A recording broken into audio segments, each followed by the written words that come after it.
장부 귀환 4화.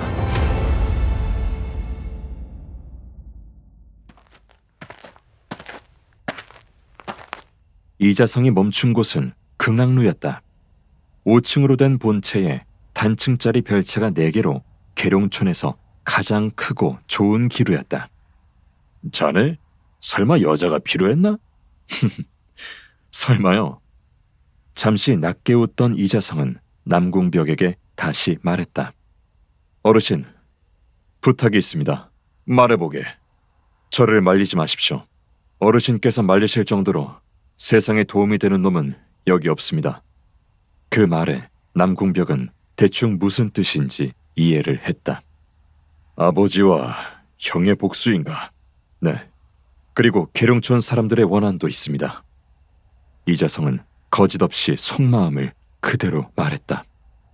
좋네. 다만 이 일에 대한 책임은 자네가 온전히 져야 한다는 걸 알아두게. 물론입니다. 남궁벽의 말이 끝나기 무섭게 이자성의 거대한 발이 극락루의 정문을 그대로 걷어찼다. 정문이 두동강이 나며 떨어져 나갔다. 문 뒤에 서 있었는지 흑수파로 보이는 사내가 충격에 쓰러져 있었다. 기루 안 시끄럽던 소음들이 일순간 사라지고 정적이 일었다. 정문으로 들어오는 거한에게 사람들의 시선이 집중되었다. 기루에 있던 사람들은 마치 산군을 보는 것 같은 착각을 일으켰다. 사내의 체격이 그만큼 크고 풍기는 기운이 사나웠기 때문이리라. 이자성은 들어오며 쓰러진 사내의 무릎을 지그시 밟았다. 정신을 잃고 있던 사내가 극심한 고통에 벌떡 일어나 이자성의 다리를 잡았다. 그러자 솥뚜껑 같은 손이 사내의 머리를 후려갈겼다. 머리를 그대로 바닥에 다시 꼬라박은 채 사내는 더 이상 일어나지 않았다. 이자성이 발을 떼자 완전히 뭉개진 무릎이 보였다. 끔찍한 모습이었으나 이자성은 신경도 쓰지 않고 사람들을 보며 낮게 말했다. 흑수파가 아니면 나가시오. 말이 끝나기 무섭게 손님들과 기녀들이 우르르 물려나가기 시작했다. 거한의 힘과 분위기에 압도되어 누구 하나 말 한마디 하지 못하고 기루 밖으로 뛰쳐나갔다. 어차피 싸움이 날 것을 알았기에 이자성의 말이 없었다 하더라도 피해서 나갈 사람들이었다. 1층에 있던 그 많던 사람들이 일각도 되기 전에 모두 나갔다. 문제는 2층부터였다. 2층부터는 객실처럼 되어 있어 일일이 불러내야 할 판이었다. 그러나 이자성은 그리 친절하지 않았다. 이 정도 소란에도 밖으로 나와보지 않는다는 건 흑수파가 해결할 수 있다는 믿음이 있어서였다. 긴밀한 관계를 가진 자일 수도 있었고 자신에게 그만큼 자신감이 있는 자일 수도 있었다. 이런 자들까지 일일이 생각해줄 필요는 없었다. 이자성은 기루를 지탱하고 있는 10여 개의 기둥들 중 외벽에 붙은 기둥 앞으로 갔다. 지켜보고 있던 남궁벽은 설마 기둥에다 주먹질을 할 거라고는 생각지도 못했다. 건장한 사내 둘이 팔을 벌려 안아도 다 들어오지 않을 정도로 굵은 기둥이었다. 16급의 무인이라 하더라도 저 정도로 큰 기둥을 어찌할 순 없다고 생각했기 때문이었다. 그러나 남궁벽의 생각과 달리 이자성은 서슴없이 주먹을 내질렀다. 엄청난 굉음에 기루가 요동치는 것 같았다. 아니, 주먹 한 방에 진짜 기루 전체가 흔들린 것이다. 기루를 떠받치는 거대한 기둥에 주먹 모양의 낙인이 깊숙하게 남아있었다. 그리고 잠시 후 기둥에서 기괴한 소리들이 들리기 시작했다.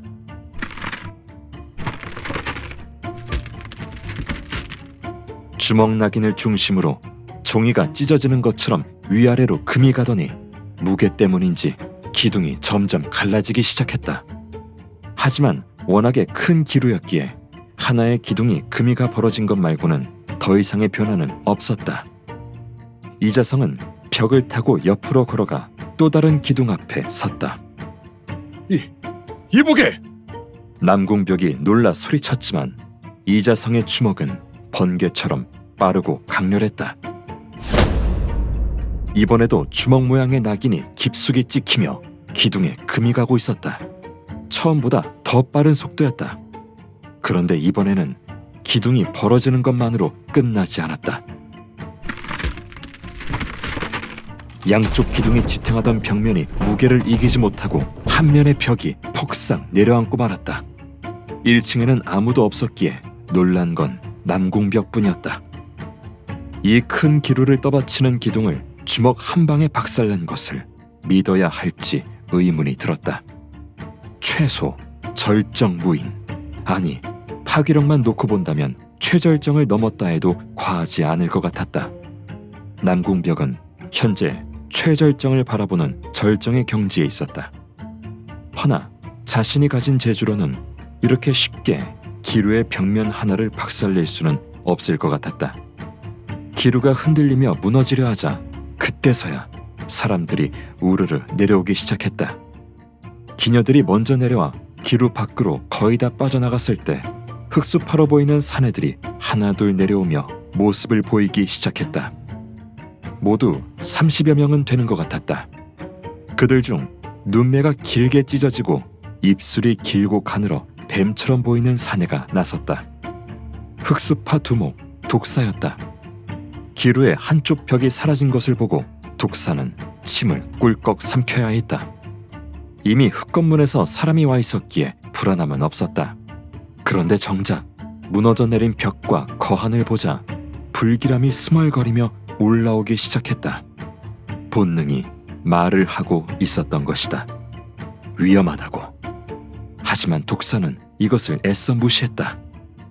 해보지도 않고 도움을 요청한다면 지금보다 더 많은 부분을 흙건물에 양보해야만 했기 때문이다. 이유는 또 있었다. 상대의 겉모습만 봐도 외공을 익힌 놈이었다. 외공밖에 없다면 흙수파만으로도 충분히 해볼만 하다고 생각했다. 우리 애들을 산송장으로 만든 게 니놈! 이자성이 손을 들어올리며 독사의 말을 끊었다. 너희 같은 놈들과는 말이 필요 없다. 와라! 이 듣도 보도 못한 잡스러운 새끼가! 얘들아! 연장 들어라!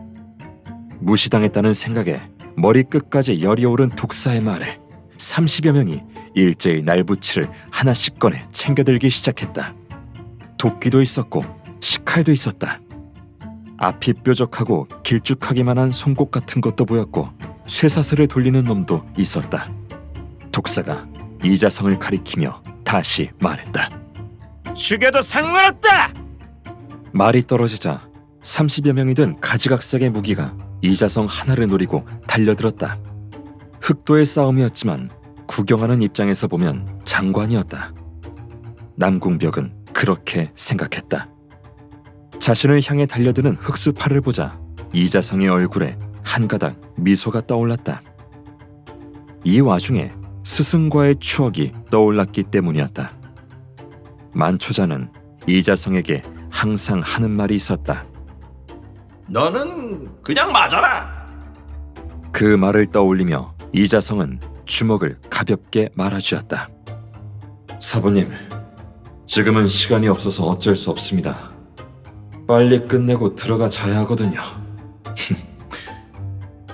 회상도 잠시였다. 30여 개의 무기가 이자성의 몸 곳곳을 노리고 들어왔다. 정확히 따지면 7밖에 되지 않았지만 말이다.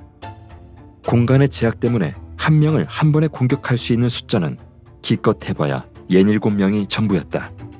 하지만 그마저도 허용하지 않았다. 앞으로 살짝 내민 주먹에서 번개 같은 섬광 5줄기가 터져나왔다.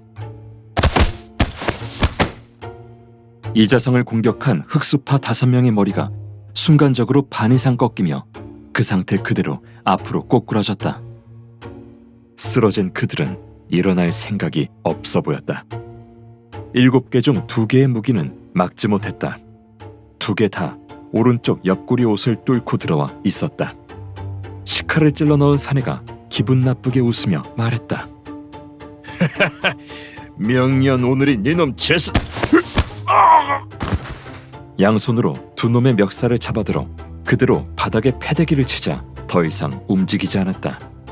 주먹은 거기서 멈추지 않고 쓰러진 두 놈의 무릎을 때렸다. 완전히 으스러져 끔찍한 모양이 되어버렸다. 흑수파도 그냥 보고만 있지는 않았다. 이자성이 허리를 펴기도 전에 다시 공격해 들어왔다. 거리를 두고 단도를 던지자 도끼와 쇠꼬챙이가 양쪽 옆에서 등을 노리고 들어왔다. 그리고 정면에서는 머리를 노리고 박도가 떨어졌다. 두 동강을 내려는 모양이었다. 허나 그보다 먼저 쇠사슬이 날아와 팔을 감았다. 한쪽 팔을 쓰지 못하게 하려는 수작이었지만 이는 명백한 실수였다. 팔을 당기자 쇠사슬을 잡았던 사내가 순식간에 딸려와 목이 잡혔다. 이자성은 잡은 사내를 방패 삼아 다가오는 공격을 한동안 모조리 쳐냈다. 말로만 듣던 인간 방패였다. 북방의 전쟁터에서는 이를 고기방패라 부르며 더 많은 방법으로 활용되고 있었다. 방패의 역할을 한 사내는 온몸이 피걸레가 되어 의식이 끊어졌다. 흑수파가 모여있는 곳으로 잡은 사내를 던지자 서너 명이 쓰러지며 받아냈다. 그와 동시에 뒤에서 머리를 향해 또다시 박도가 떨어졌다. 아까 정면에서 박도를 잡은 그놈이었다. 양옆에서도 마찬가지였다. 쇠꼬챙이가 겨드랑이 사이를 노리고 들어왔으며 허리를 두 쪽 내려는 도끼가 반원을 그리며 찍어 들어왔다. 도끼, 쇠꼬챙이, 박도, 이 세 놈이 한 조로 움직이고 있었다. 군대나 무인들이 쓰는 진법은 아니었지만 손발을 자주 맞춰서 효율을 극대화한 합격술이었다. 이자성은 머리 위로 떨어지는 박도를 소나기로 잡아채는 동시에 찔러 들어오는 쇠꼬챙이를 잡아 멈춰 세웠다. 맨손으로 휘둘러지는 날붙이를 잡자 놀란 건 흑수파만이 아니었다. 아니, 흑수파보다 무공에 대한 지식이 높은 남궁벽의 놀라움이 가장 컸다. 내공도 없이 이게 가능한 일인가? 외공을 받쳐주는 내공을 익히고 있는 건가? 아니야. 분명 내공은 없었다. 100번 양보해 쇠꼬챙이는 손으로 잡을 수 있었다. 헌데 박도를 손바닥으로 막아내는 건 절정의 경지에 있는 남궁벽 자신도 할 수 없었다. 박도는 중병기에 속해 무기 자체의 무게만으로도 나무 정도는 우습게 자른다. 그런데 그런 박도를 아무리 흑도라고 해도 온 힘을 다해 내려치는데 소나기만으로 잡아내자 의문이 든 것이다. 남궁벽은 외공이 이 정도로 실용적이라면 모두가 익혀야 한다는 생각이 들었다. 그때 생각지도 못한 곳에서 소리가 들려왔다. 쇠꼬챙이와 박도를 막아낸 놀라움에 잊고 있었던 도끼가 이자성의 허리에 직격했다. 헌데 오히려 이자성이 아닌 도끼를 휘두른 사내가 신음을 흘리고 있었다. 양손의 소나기가 찢어져 피범벅이 되어 있었다. 사내는 자신의 손을 내려다보다가 다시 이자성을 올려다보며 믿을 수 없다는 표정을 지었다. 마주친 이자성의 검은 눈동자가 형형하게 빛이 나자 사내는 공포에 질려 소리쳤다. 이게 대체 무슨 일이냐고! 주먹 한 방이었다. 탁자를 부수며 바닥에 처박힌 사내는 더 이상 일어나지 않았다. 일이 이 정도까지 되자 싸움은 소강 상태가 되어버렸다. 달려들던 흑수파 놈들이 잠시 뒤로 물러나 이자성과 거리를 두었다. 그런 부하들을 본 독사는 화가 나 소리쳤다. 이 새끼들이 도대체 뭐 하는 거야? 외공 따위를 일으킨 놈 하나를 잡지 못한다는 거냐? 이미 흑수파는 반 가까이 전투불능이 되어 바닥에 쓰러져 있었다. 상태를 보면 끔찍해 죽었는지 살았는지도 알 수 없었다. 아무리 흑도라지만 이들도 감정이 있는 사람이었다. 당연히 공포와 두려움을 느낄 수 있었고 잔인하게 당한 동료들을 보자 도저히 엄두가 나지 않았던 것이다. 독사는 자신의 말에도 부하들이 움직이지 않자 분통이 터졌다. 어서 저 새끼를 죽이라고! 그 말에 움직인 것은 단 한 명이었다. 흑수파가 아닌 이자성이었다.